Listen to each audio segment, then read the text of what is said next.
అండి. నమస్తే. Welcome back to my channel. ఈరోజు వీడియోలో మ్యాంగో ఐస్ క్రీమ్ అయితే చూపించబోతున్నాను. ఈ ఐస్ క్రీమ్‌కి స్టవ్ వెలిగించే పని లేదు. క్రీమ్ అస్సలే అవసరం లేదు. కేవలం 3 ఇంగ్రీడియెంట్స్ ఉంటే చాలండి. క్రీమీ స్ట్రక్చర్ వచ్చేలా ఐస్ క్రీమ్ అయితే ప్రిపేర్ చేసుకోవచ్చు. ఈ మామిడి పండ్లతో చాలా హైజీనిక్‌గా, టేస్ట్ అయినా, స్ట్రక్చర్ అయినా నెక్స్ట్ లెవెల్ ఉంటుందండి. ఈ ప్రాసెస్ అంతా మీరు చూసారు అంటే ఇంత సింపుల్‌గా ఐస్ క్రీమ్ చేసుకోవచ్చని మీరు డెఫినెట్‌గా అంటారండి. ఈ ఐస్ క్రీమ్‌ని ఎలా తయారు చేసుకోవాలో ఇంక లేట్ చేయకుండా వీడియోలోకెళ్ళి చూసేద్దాం.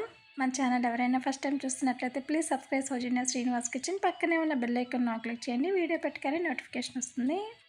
బాగా పండిన తీయని మామిడి పండుని తీసుకొని పీల్ తీసి చిన్న చిన్న పీసెస్గా కట్ చేసుకోవాలి. ఇప్పుడు మిక్సీ జార్ తీసుకొని అందులో 1 కప్పు వరకు మామిడి పండు ముక్కలు, అలాగే ఫ్రెష్ క్రీమ్ 1 కప్పు వరకు తీసుకోవాలి. 200 గ్రాముల వరకు మిల్క్ మేడ్ వేసుకోండి. నేను షుగర్కి బదులు మిల్క్ మేడ్ వేసుకుంటున్నానండి. మీరు ఈ మిల్క్ మేడ్ ప్లేస్లో 1 కప్పు వరకు మిల్క్ పౌడర్ అయినా తీసుకోవచ్చు, లేదా పాల మీగడైనా తీసుకోవచ్చండి. మిల్క్ పౌడర్ వేసుకుంటే ఏంటంటే షుగర్ 1/2 కప్పు వరకు వేసుకోవాల్సి ఉంటుందండి. మీకు నచ్చితే 1 టీ స్పూన్ వరకు వెనిలా ఎసెన్స్ వేసుకొని ఫైన్గా గ్రైండ్ చేసుకొని బౌల్లోకి ట్రాన్స్ఫర్ చేసుకోవాలి. నేను చిన్న చిన్న బౌల్లో రెండిట్లో వేసుకుంటున్నానండి.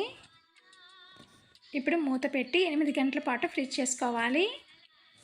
ఇక్కడ నేను నెక్స్ట్ డే మార్నింగ్ చూపిస్తున్నానండి. ఐస్ క్రీమ్ బాగా సెట్ అయ్యిందండి. మీకు నచ్చితే పైన కొన్ని నట్స్ వేసేసుకొని పీసెస్కి అయినా కట్ చేసుకోవచ్చు, లేదా స్కూప్ అవుట్ అయినా చేసుకోవచ్చండి. ఏమాత్రం వంట రాని వాళ్ళు కూడా ఈ ప్రాసెస్ చూసారంటే చాలా ఈజీగా ఈ ఐస్ క్రీమ్ని అయితే ప్రిపేర్ చేస్తారండి. అంత సింపుల్గా ఉంటుంది. టేస్ట్ మాత్రం నెక్స్ట్ లెవెల్ ఉంటుందండి. తప్పకుండా మీరు ఒకసారి ట్రై చేయండి. అంతే సింపుల్ కదా. మీరు ఒకసారి తప్పకుండా ట్రై చేసి ఎలా వచ్చిందో నాకు కామెంట్ సెక్షన్లో కామెంట్ చేసి చెప్పండి.